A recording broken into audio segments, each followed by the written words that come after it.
मेरे धम बंधुओं, आज सखियों ने विचार किया, जब मैया भीमा के द्वारे पर आ गई तो कहने लगी बहना, आपस में बतलाने लगी, कहने लगी बहन, मैया भीमा हर दिन हमारे साथ कपड़े धोने के लिए जाया करती हैं, चलिए मैया भीमा को भी बुला ले। आज सखियों ने विचार किया और ऐसा ही नहीं, विचार करने के बाद एक सखी मैया भीमा के पास पहुंची और क्या बोली मैया भीमा से, कहने लगी मैया भीमा, सुन रही हो? सुन रही हो? सुन रही हो बहन, हम लोग जा रहे हैं कपड़े धोने के लिए, क्या तुम भी कपड़े धोने के लिए हमारे साथ में चल सकती हो? आज भैया जब ये बात कही तो मैया भीमा कहने लगी नहीं, मैं नहीं चल सकती, क्योंकि मेरे पति बहुत दिनों के बाद मेरे घर पे आए हैं और उन्हें छोड़ करके मैं नहीं जा सकती, तुम जाओ। जब ये बात कही तो सखियों ने कहा चलो कोई बात नहीं, चलिए हम लोग चलते हैं। आज सखियां धीरे धीरे घूम घूम कर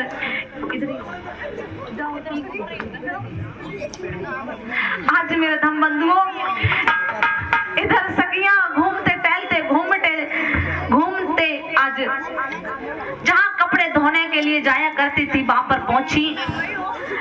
इधर देखा क्या, एक बाग से होकर जा रही थी तो उस बाग में एक संत जी बैठे थे और ऐसा ही नहीं सत्संग कर रहे थे।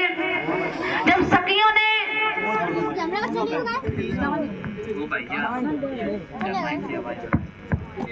बैठे मगन हैं, ध्यान मग्न बैठे हुए हैं, इधर सखियां जा रही थी कपड़े धोने के लिए। जब सखियों ने देखा कि बाग में संत जी हैं, सखियों ने पहचान लिया कि ये वही है पिता राम जी राव के चाचा जी, जो कि बचपन में संत जी हो गए थे, यानी कि इन्होंने बैराग धारण कर लिया था। आज मन में विचार करने के बाद सखियां किस तरीके से पास में आई और कैसे पास में आई और क्या किया।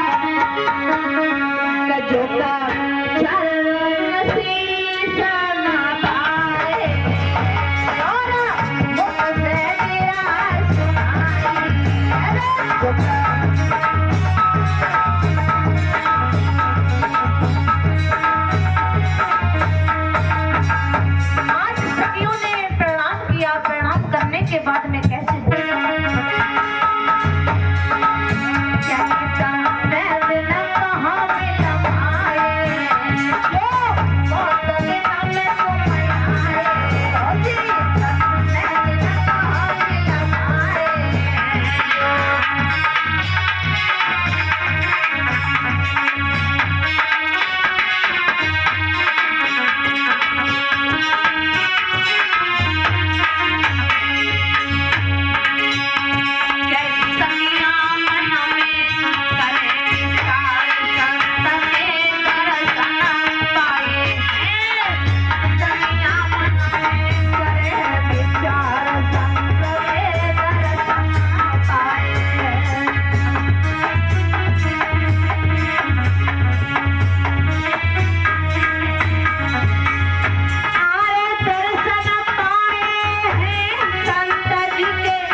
हमारे धम बंधुओं, आज सखियों ने विचार किया कि बहुत दिनों के बाद में संत जी के दर्शन हुए। आज मन में विचार करने के बाद में उसमें से एक बहन बोली, बहना सुनो, मैं जा रही हूँ मैया भीमा को बुला लाऊं, तुम तब तक यहीं बैठना, क्योंकि मैया भीमा और पिता राम जी राव संतों को देखते हैं तो बड़ा खुश होते हैं। तो आज भैया एक सखी चली और कैसे चली,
भी आए हैं। और जब ये बात सुनी तो आज मैया भीमा और पिता रामजी राव ने तनिक भी देर नहीं की। आज उस बैल के साथ में धीरे धीरे चलने लगे, बाग की सीध लगाई। आज किस तरीके से चले हैं। हेलो, हमारे सम्मानित शाहजहां जी उस बाग में संत जी के पास में पहुंच जाते हैं और जब पहुंच जाते हैं तो किस तरीके से प्रणाम करते हैं।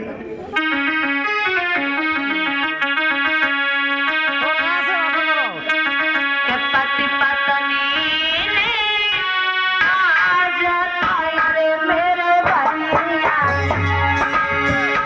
कोई साधु प्रणाम जी।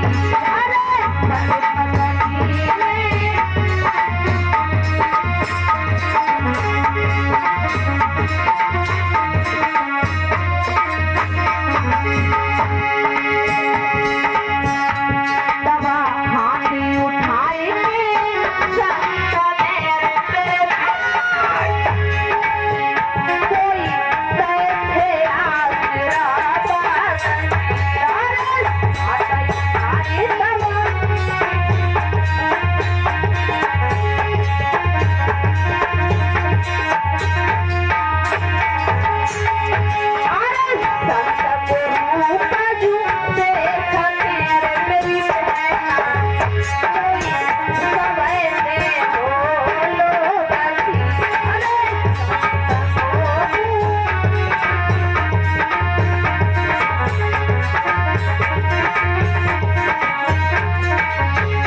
मेरे धम बंधुओं, आज पिता रामजी राव और मैया भीमा ने प्रणाम किया और पूछा। पिता रामजी राव कहने लगे, महात्मा जी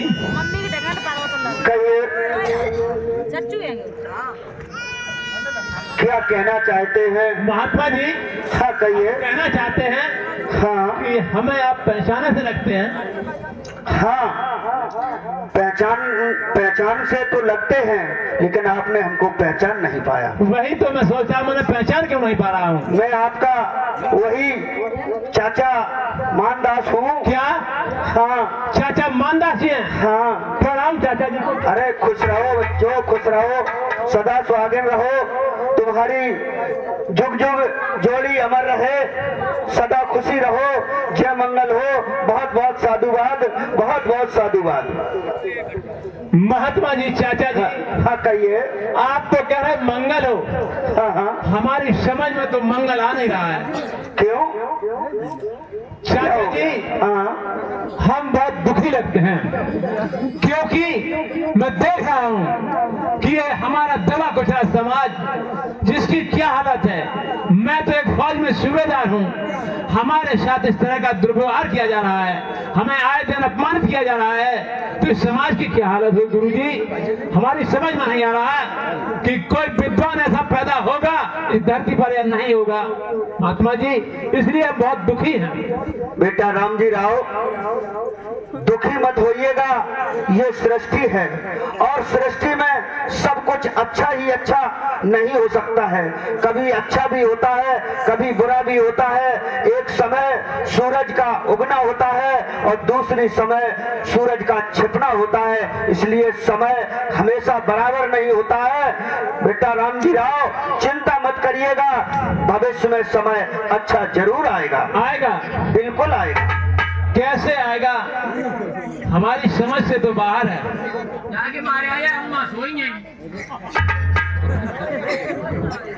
हेलो, आज मेरे धम बंधुओं, आज धीरे धीरे पिता रामजी राव मैया भीमा ने विनती की कि आप इतने दिनों में आए हो, चलिए घर चलिए। तो आज धीरे धीरे मेरे धम बंधु संत जी ने कहा कि चलिए आज घर चले जाते हैं। इधर घर लेवा करके जैसे ही मैया पिता पहुंचे, धीरे धीरे जा रहे हैं घर की तरफ। आज मैया आगे आगे जा रही जल्दी कि घर पर चलेंगे, जल्दी खाना पीना बना करके जैसा कुछ है संत जी को खवाएंगे, क्योंकि मैया भीमा और पिता रामजी राव संतों को बहुत ही माना करते थे। आज आज दोनों लोग संत जी को लिवाकर जब घर पहुंच गए, आसन दिया, आसन पर बिठाया। आज पिता रामजी राव पास में बैठ गए। मैया भीमा आज किस तरीके से चाचा जी बैठे, महात्मा जी चाचा बैठे, खाना पानी लाते हैं और किस तरीके से आज संत जी को भोजन कराती हैं। भीमा महात्मा जी के लिए कुछ खाना पाना नाश्ता लाइए।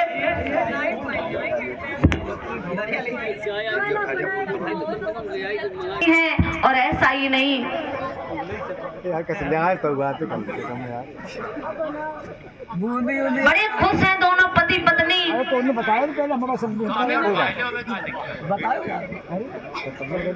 आज खाना खिलाने के बाद दोनों पति पत्नी पास में बैठ गए।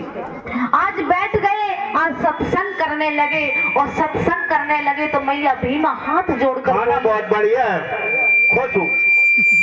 मैया भीमा हाथ जोड़कर बोली और क्या बोली, दुखी होकर मैया बोली, कहने लगी, ये संत जी आप तो देख रहे हैं समाज की हालत कैसी है। कहिए कहिए।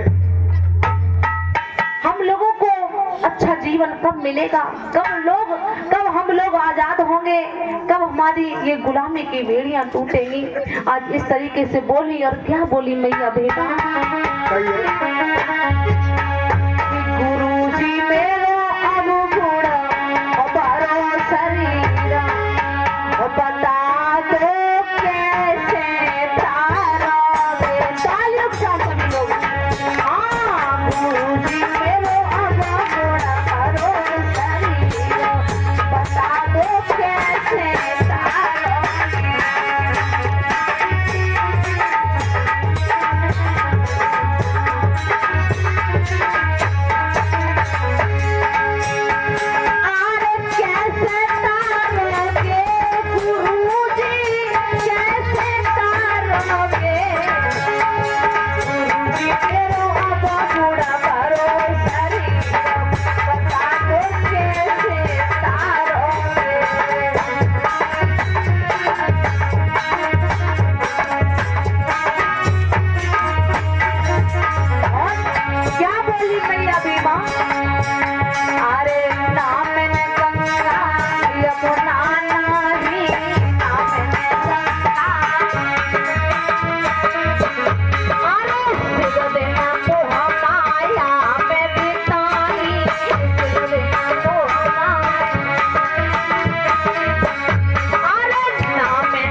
मेरे धर्म बंधु, आज मैया इस तरीके से विचार करती है और अपने विचार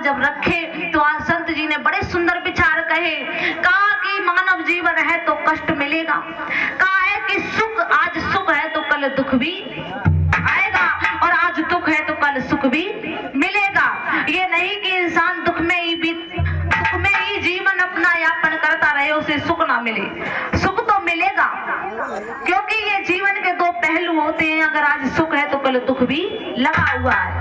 और कहते हैं कि अगर मानव का जीवन, अगर अच्छे विचार है, एक दूसरे के प्रति प्रेम है, किसी के प्रति नफरत नहीं है, तो वही मानव जीवन है, उसी को मानव कहते हैं। और ऐसा ही नहीं, आजकल तो भैया कैसे विचार हैं कि पड़ोसी को नहीं देखे वायरे, पड़ोसियों की तो बात छोड़ो, सगे भाई को नहीं देखे जा रहे, माता पिता को, सगी औलाद अपने माता पिता को नहीं देखती कि किस तरीके से हमारे माता पिता ने हमें पाल पोस कर तैयार किया।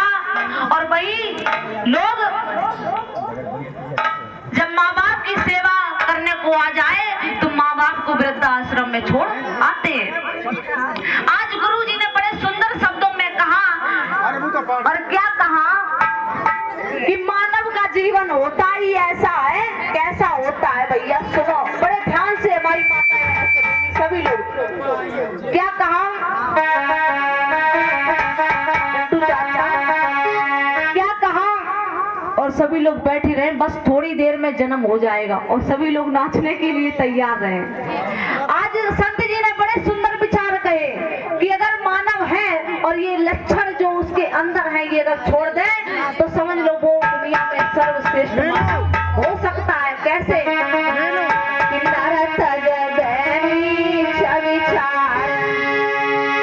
और यू मर तेरी चाई रही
बुढ़ापा जरूर आएगा।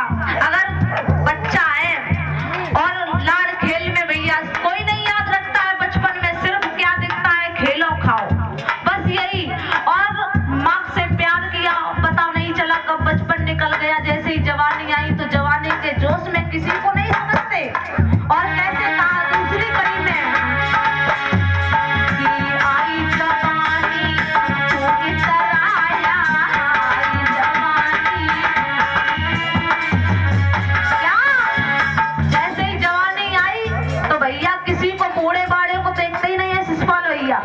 कहाँ है, कौन सी गली में रात, कोई बूढ़े बाड़े अगर मिल जाए तो भैया ऐसे बात करते हैं, ये लगता है कि इन्हें कभी बुढ़ापा नहीं आएगा। ये तो बात सही है। तो उन लोगों से कहना है जो जवानी के जोश में आकर के अपना जो कहा है हीरा सा जीवन गवा देते हैं, उनसे कहना है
बड़े सुंदर शब्दों में समझाया।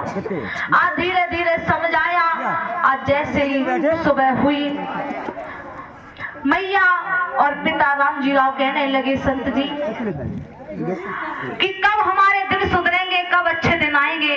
तो आज संत जी ने बड़े ध्यान मग्न से देखा और किस तरीके से दोनों पति और पत्नी को समझाते हुए बोले। बेटा रामजी राव, चाचा जी दुखी मत होइएगा। उधर चलिए, नहीं सब सही है, कोई दिक्कत नहीं।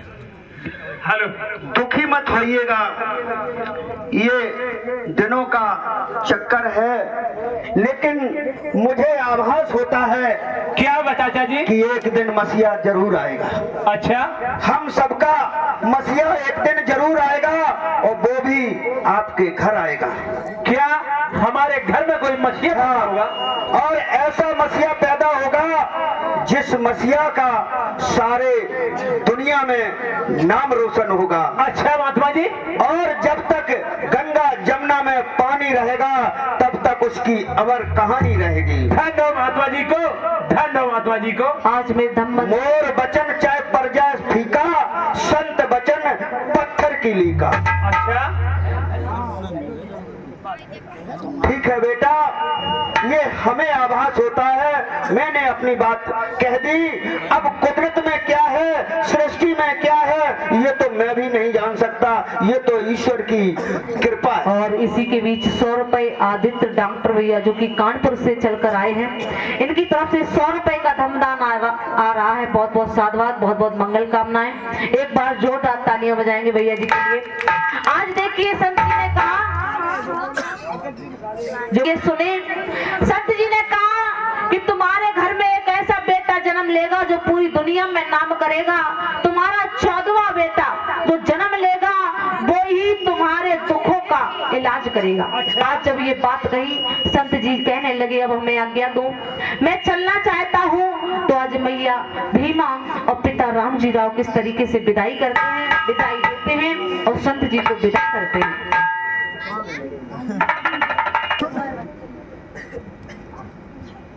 मैया भीमा ने संत जी को विदाई दी, सुखी रहो, जय मंगल हो, आशीर्वाद लिया, साधुवाद। आज संत जी फिर से वन के लिए चले जाते हैं। आज चले जाते हैं। राव अपने आंगन में बड़े प्रेम के साथ में धीरे धीरे समय बिताने लगे। और जब समय बिताने लगे तो हुआ ऐसा ही नहीं, बड़े मगन, बड़े खुश रहा करते थे पिता रामजी राव, मैया भीमा। और किस तरीके से आंगन में समय बिताने लगे, कैसे कि घर में रहे दो प्यार से अरे मेरे भैया, कोई रहे समय बिताई थी, अरे घर में रहे दो।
मेरे धम्म बंधुओं, आज देखिए धीरे धीरे समय बीता तो मैया गर्भवती हो गई। आज ऐसा ही नहीं, बड़े खुश, गांव पड़ोस के खुश, और मैया भीमा भी खुश, पिता राम जी राव खुश। और कहा भी जाता है जन्म भाई बचवाई बच्चन पुरुष का जन्म हो वो घर कितना पावन होगा। और आजकल की बात ही छोड़ दो भैया, ये कुर्सी भैया साइड में कर दो एक लोग।